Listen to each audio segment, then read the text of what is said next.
Yo, what's happening?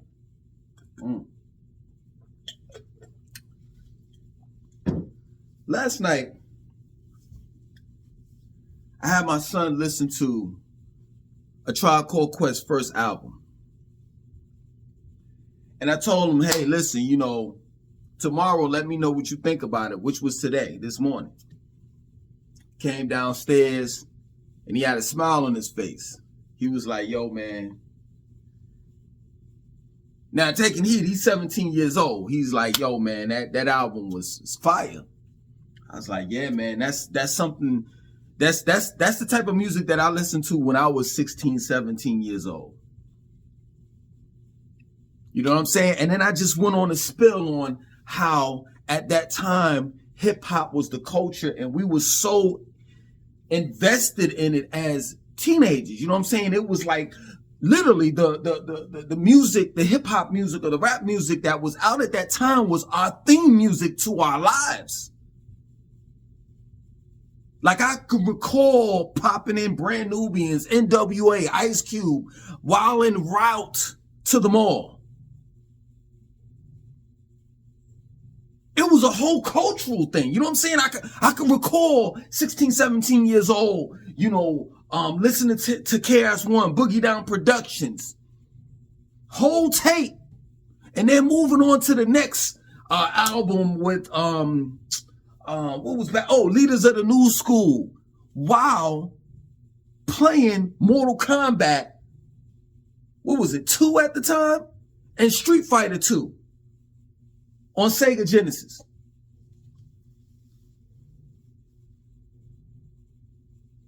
Matter of fact, to be technical with you, I think Mortal Kombat was Sega Genesis because my man, he had the Sega Genesis, he had the and the Super Nintendo. Super Nintendo was when you could do Street Fighter, play Street Fighter on.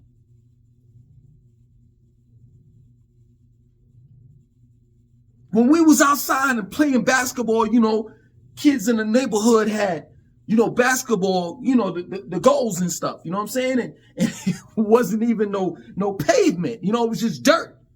So we playing with no shirts off and, playing 21, playing 2-on-2, 3-on-3 or whatever.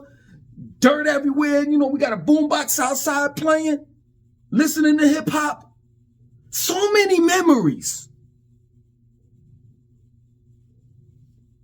And I'm sitting here telling them all of the memories that I experienced, as a youngin', 16, 17 years old. And then I went into when I got older.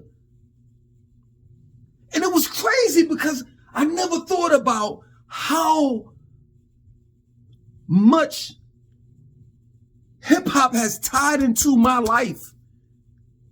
Like tripping out when I saw Raekwon from Wu-Tang Clan on 125th. Early in the morning, I'm out there about to get my bootleg, re-up on my bootleg movies to sell. Or standing right beside Phife Dawg from A Tribe Called Quest in a club called Kamikazes in Raleigh, North Carolina.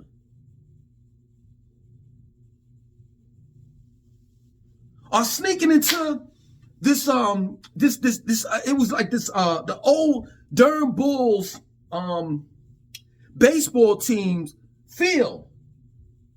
Sneaking into that field and seeing Wu-Tang Clan perform, and it was lit. The first time seeing Busta Rhymes, like at that time, see, this is crazy. At that time, our rappers, they were first coming up, so they would perform in clubs. So you would go to the club, and then you'll be dancing and all of that shit, and then the rappers will perform, and then after that, the club will go back to, you dancing and shit. So they come out, and you right there with the rappers. I seen Busta Rhymes, Mobb Deep. I remember when Mad Lion threw Philly blunts out in the crowd talking about spark that blunt, yo. So many memories. In a club called Club Cheetahs in Manhattan, and Little Kim just walks past me and shit. I could go on. And I saw the sparkle in my son's eyes, like, wow, man. And it just dawned on me, like, fuck. These type of memories that I have. Every Friday, a new album will come out. I remember purchasing CDs and cassette tapes. Every Friday. I remember getting Tribe Called Quest second album.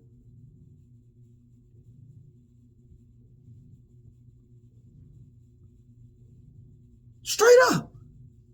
I remember that spot when I was living in Jamaica, Queens, that was above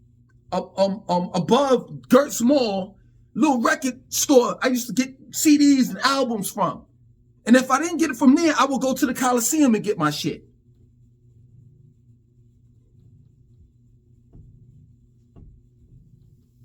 I remember when the music came out, you know what I'm saying? When shit came out for the first time, Wu-Tang album came out. Fucking Tribe Called Quest third album came out. Nas came out.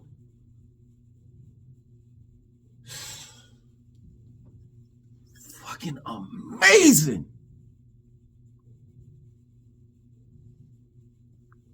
And I seen it in my man's eyes, you know, my son. The sparkle in his eyes, like, wow. It's just to think that my man, my boy, he'll never be able to experience that shit. Ever.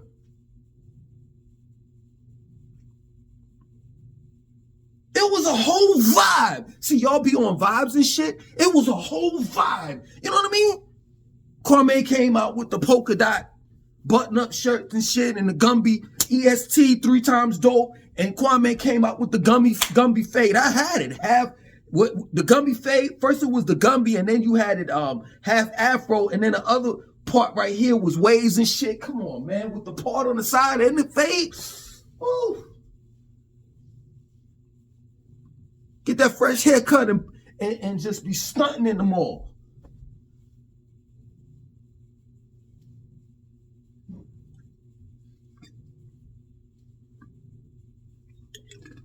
Cross Colors was out, Carl Kanan, all types of black movies. It was a black thing in the 90s. And I know y'all, some of y'all, you know, get tired of hearing this shit, but it was just, it was literally a black thing. We were in our own little world. And just to know that my man, my son can never experience that shit, it weighs heavy on my soul, for real.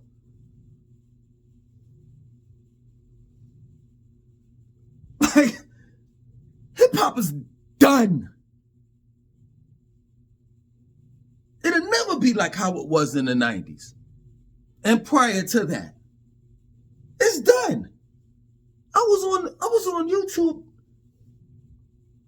just the other day, and I saw like the BT Cypher, and I'm like, hold up. Huh? Then I go to BET, and they had the Hip Hop Awards, like, I think this past Monday or Tuesday. I didn't even know anything about it. Record sales at an all-time low. Nobody's buying albums anymore. Nobody's going to see these rappers. Ain't no money in the fucking music anymore. So you got rappers that are streaming, and that ain't no fucking money.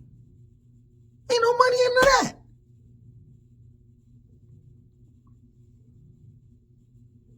You go out to a party, like a gathering, you know what I'm saying? Like a wholesome gathering. I ain't talking about like some regular ass club. I'm talking about like a wholesome gathering, homecomings, you know what I'm saying? Weddings, wedding parties and shit like that. Or whatever they call them, after parties, the weddings and different things like that. They playing all 90s on down music.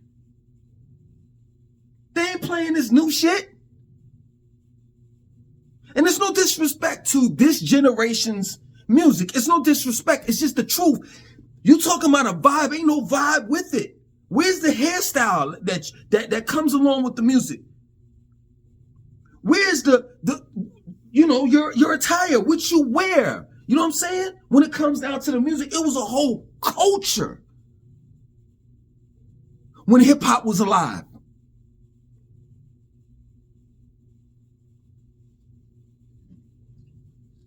It wasn't just about the music. And the music, wow, this is crazy. Where your dances at? Because with our hip hop music, it came along with dances. Pee Wee Herman, the Centipede, the WAP, Bart Simpson, the list goes on. And don't give me that. And listen, I'm not trying to argue you. And this is not a debate thing, but please don't say y'all got dance moves to go along with your songs. Just look on TikTok. That's not no dance moves. That's not. It's not. I'm here to tell you. I'm embarrassed, for real. I'm not even lying. I look at these young people that got shorts and do videos in Times Square, and they're doing the dances and shit, and I'm like, yo, this shit is. You turn the music, put the music on mute, and you like, wow, man, they not really even dancing. What the? This is choreography. This is just some regular shit. Like, it ain't nothing really spectacular about this shit. Our music came with a dance.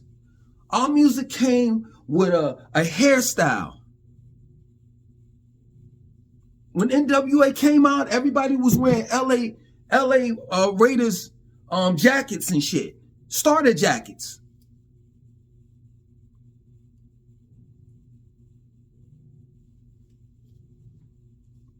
You know what I'm saying? When Biggie, Naughty by Nature, them niggas came out, niggas was wearing Carhartt. Timberlands. It was a whole culture, man.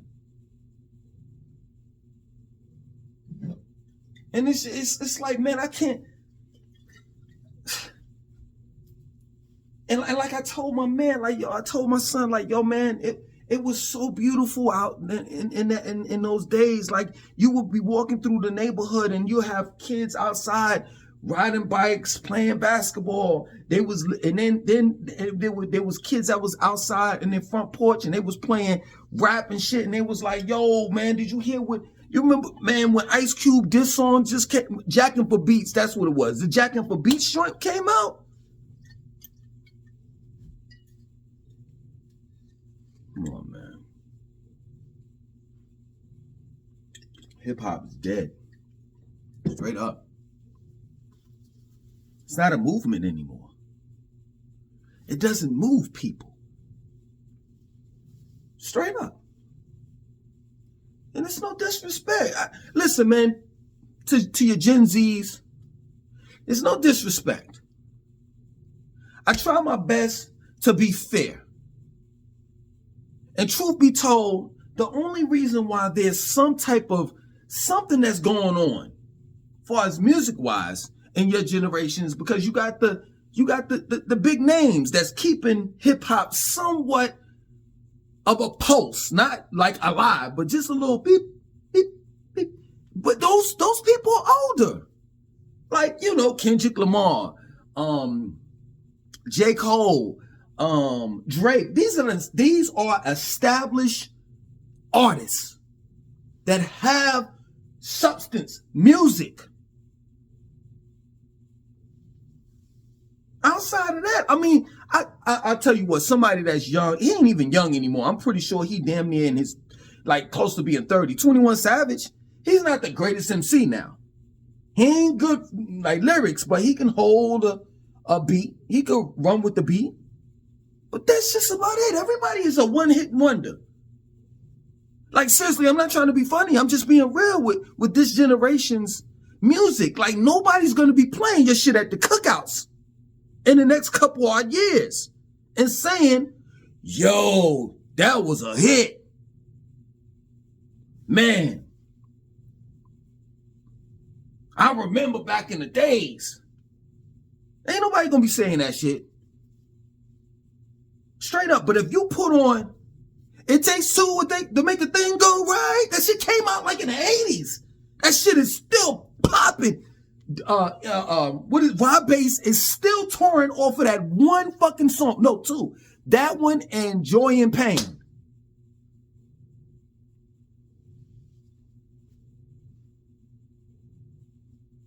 Busta Rhymes can still come out. Now he's fat now and ain't got no dreads. And he older. He can still do woo-ha, I got you all in check.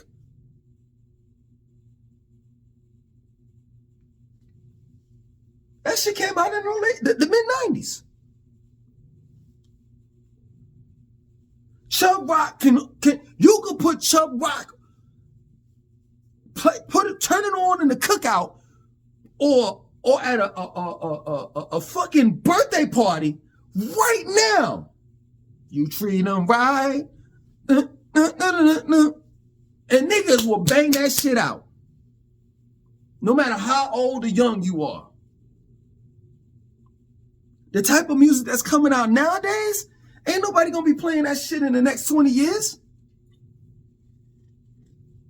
Straight up.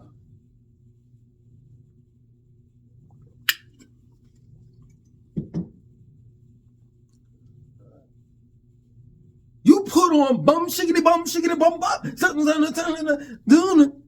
You put on DOS Effects right now. It don't make a difference if it's 5-year-olds that's at the party or 40-year-olds. Everybody gonna be like, what up to, suckle right to, shoot, shabba doo, yabba doo, jibbity doo, trick or treat, smell my feet. Our music was exciting. It was fun. It was socially conscious. That's the reason why they call it the golden era.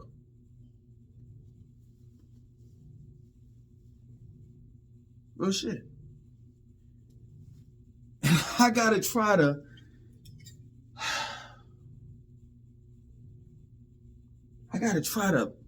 create something for my children to say they experience some type of fuck.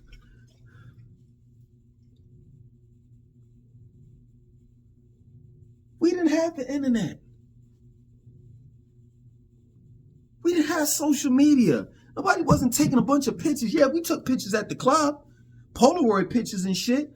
Motherfuckers say cheese. After you take the picture, you back on the dance floor. You ain't with the cell phone and shit. Doing this. Motherfuckers used to get chewed out, joked on when motherfuckers were playing a wall. We danced. Back in the days. Nowadays, I don't know about in Charlotte, because I haven't been in no club in Charlotte, you know what I'm saying? For years. But I remember when I went to the clubs in Atlanta, motherfuckers just sitting in booths that they rented, smoking hookahs.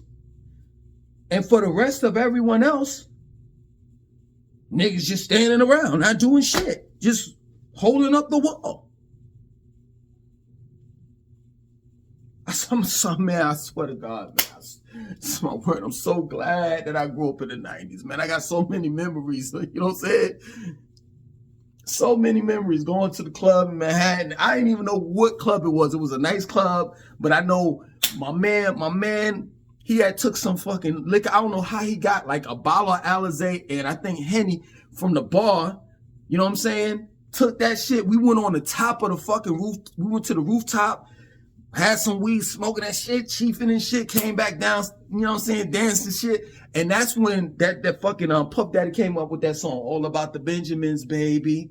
Never forget that night. That shit was a beautiful night until I started earling everywhere. Motherfucker threw up in the club and this guy took me and had me outside and I threw up outside and motherfuckers that was outside. The club was like a couple floors up. The people that was outside on the street was like, yo, B, look at this motherfucker. I got so many memories, man. So many. Whether you want to talk about New York or down south. Clubbing in New York, clubbing in Virginia, clubbing in North Carolina, South Carolina.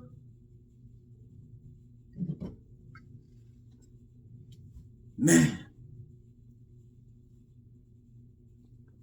The homecomings. North Carolina A&T homecomings. Them shits is probably garbage now because I don't be hearing about that shit, even though I'm older. But seriously, back in the days, you would really hear about that shit. And it wasn't no internet. It was just the radio and just, people talking about it. Shit's crazy, man. Straight up. You know how many celebrities I bumped into? Or saw? You know what I'm saying? Being in New York, I saw Danny Glover, bumped into that motherfucker. Jesse Jackson, I saw at North Carolina A&T homecoming. I met so many fucking celebrities I bumped into. And talked to. There's this group called the Boogie Monsters. The leader of that rap group. I was on the way back from New York on the Greyhound bus, and I peeped him, and me and him, you know what I'm saying, conversed all the way up until like Maryland. Big Daddy Kane showed up at my sister's wedding with a fucking mink coat on and shit. I could go on with these stories, man. I had an exciting fucking, if I were to just, be gone today, I had an exciting run, man. Real shit. And truth be told, man, I will forever love hip hop. Forever love it.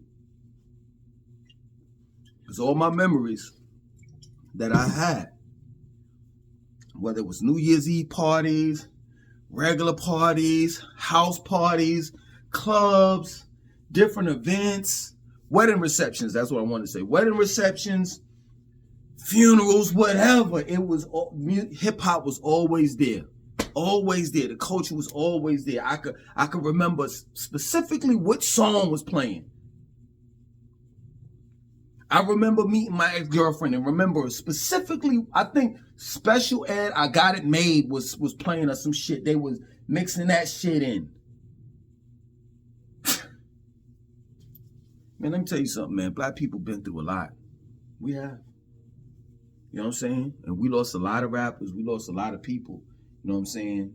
During our time, during this hip-hop culture, man. But, man, there's way more pros than cons when it comes to this culture, man. You know what I mean? If only we would have kept that torch lit. Now that shit is dead. Oh, I ain't gonna do that course shit. I'll do this. May hip-hop rest in peace. Real talk. No lie, man. Exciting time in the 90s. No other time like it. And I'm not saying that shit because I was young and it was my era, my generation or whatever. It just, man, just go back in the 90s and see what all we had. I was the last generation that experienced human contact. Like, you weren't on no dating site or app. You had to literally go up to a woman and say, yo, what's up? And you had to spit game. Women weren't talking about, no, I need to go eat at Ruth Chris and I need this and I need that. Nah, man, going to Applebee's and Chili's was good enough. And when Cheesecake Factory came out, the women were like, oh shit, you taking me there? I'm talking about, I'm taking it back when Olive Garden used to be the shit to take the broads to. I'm taking it back when we used to roll deep. Used to be 4 or 5 of us in the club.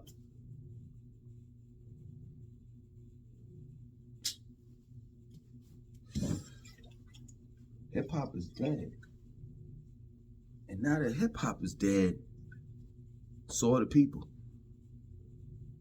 Straight up. Hate to say it, man. So are the people. We are a race of people that are gone. And I don't think there's no turning back for us. Straight up. You know, a lot of people will say, man, you making these videos, man, you always seem angry. Well, I'm just trying to understand, how are you not? I understand how you not. I can answer that question for you. You not my age. You didn't come from the era that I came from. Where at one point in time, you used to leave your windows down in your car and your front door open. And you didn't have to worry about nobody breaking into your shit and fucking your shit up, robbing you, and none of that. That's the era that I come from. Where if you were fucking hungry, your next door neighbor will feed you. If you were locked out of your house, your next door neighbor had a spare key for you. Or if you didn't, if he didn't have, or she didn't have, your next door neighbor that is, if they didn't have a spare key, they would allow you to stay over their house until your parents got home. That shit ain't like that now.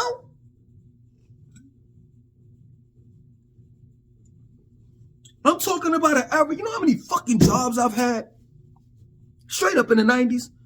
When a motherfucker told me I was fired, I was like, all right, peace. Because I know the minute I walked out of their door, the job that I got fired from, the next day I could walk into somewhere else to get another. I was hired the next day from another job. Gas prices was cheap as shit. I'm telling you, one day, we went to fucking Virginia. Niggas ain't had no gas money. I was like, yo, man, this is a Toyota Camry. Like, just spit in the fucking, no, literally, just spit in the tank. That'd be enough to get us from here to Virginia and back.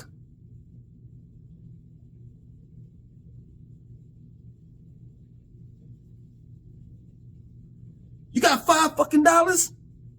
You go to the grocery store, you come back with a fucking bag full of food. Get you a pack of oodles and noodles, a pack of fucking Kool-Aid, a pack of white refined sugar, a loaf of bread, some cheese, Kraft at that, cheese singles, make you some cheese toast, oodles and noodles, stir that motherfucking Kool-Aid up, boom, there's your meal.